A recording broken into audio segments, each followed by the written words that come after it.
Halo, perkenalkan nama saya Amalia Yosefa Kristanata, NIM 17090100035.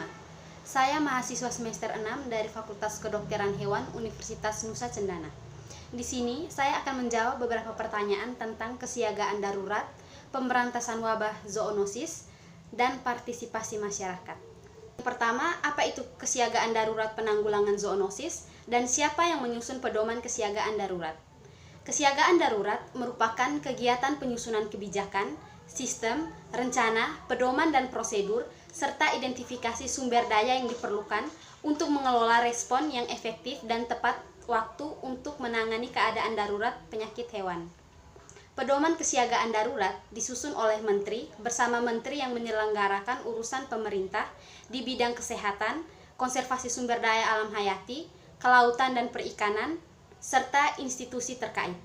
Institusi terkait dalam ketentuan ini misalnya kementerian, lembaga pemerintah non-kementerian yang menyelenggarakan penelitian dan pengembangan, dan perguruan tinggi. 2. Pada pedoman kesiagaan darurat, apa yang dimaksud dengan disosialisasikan dan disimulasikan? Pedoman kesiagaan darurat ditetapkan dengan peraturan menteri. Pedoman yang ditetapkan, disosialisasikan, dan disimulasikan oleh menteri kepada pemangku kepentingan. Yang dimaksud dengan disimulasikan adalah menguji cobakan tindakan respon cepat apabila terjadi wabah yang harus dilakukan oleh setiap pemangku kepentingan sesuai dengan peran dan kewenangannya. 3. Mengapa pedoman kesiagaan darurat perlu dievaluasi? Pedoman kesiagaan darurat yang telah ditetapkan dievaluasi sesuai dengan kebutuhan.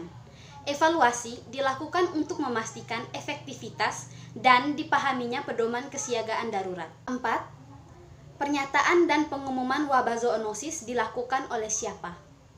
Wabah zoonosis merupakan wabah yang dinyatakan oleh menteri, gubernur, dan bupati atau wali kota sesuai dengan kewenangannya.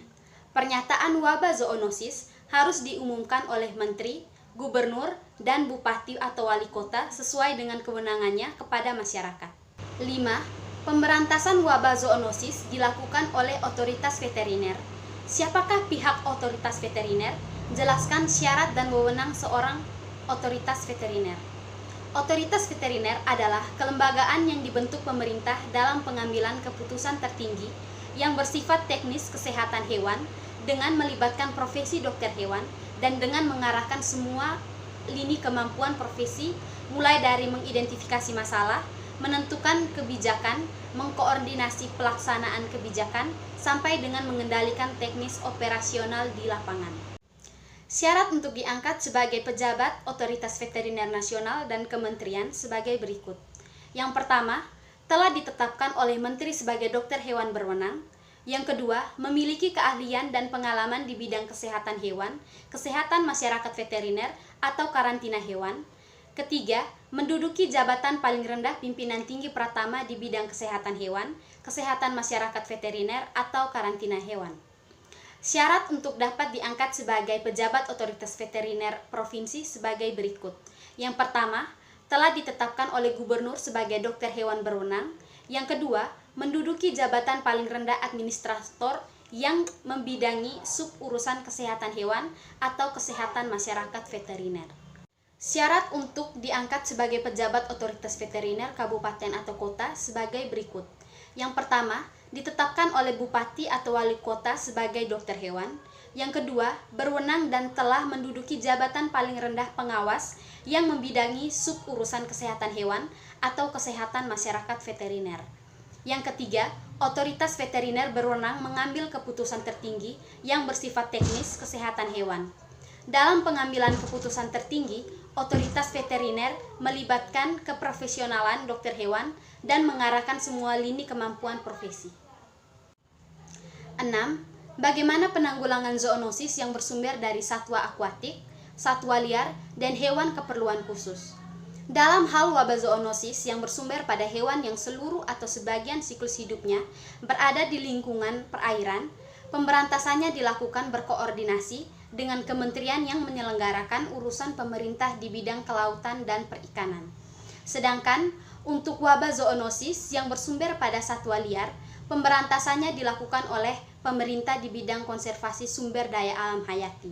Dan untuk wabah zoonosis yang bersumber pada hewan untuk keperluan khusus Tentara Nasional Indonesia, Kepolisian Negara Republik Indonesia, dan kementerian yang menyelenggarakan urusan kepemerintahan di bidang kepabeanan, pemberantasannya dilakukan berkoordinasi dengan pemerintahan di bidang kepabeanan. 7. Jelaskan contoh-contoh konkret bentuk partisipasi masyarakat dalam menanggulangi wabah zoonosis. Setiap orang yang memiliki atau memelihara hewan wajib menjaga dan mengamati kesehatan hewan dan kebersihan serta kesehatan lingkungannya. Setiap orang yang mengetahui terjadinya kasus zoonosis pada hewan dan atau manusia wajib melaporkan kepada perangkat kelurahan atau desa atau nama lain kecamatan, otoritas veteriner, dan atau otoritas kesehatan setempat. 8. Bagaimana pemerintah mengikutsertakan masyarakat dalam penanggulangan wabah zoonosis? Kementerian, pemerintahan provinsi, dan pemerintah kabupaten atau kota harus mengikutsertakan masyarakat dalam pengendalian dan penanggulangan zoonosis. Keikutsertaan masyarakat dilakukan dalam bentuk pemantauan dan tindakan cepat kejadian zoonosis. Untuk melakukan pemantauan dan tindakan cepat kejadian zoonosis, pemerintah provinsi dan pemerintah kabupaten atau kota membentuk kader pemantauan dan tindakan cepat kejadian zoonosis. Ketentuan lebih lanjut mengenai tata cara partisipasi masyarakat dalam pengendalian dan penanggulangan zoonosis diatur dengan peraturan menteri. Baik, terima kasih atas kesempatan yang telah diberikan dan partisipasi kepada semuanya. Itu saja yang ingin saya sampaikan. Sekian dan terima kasih.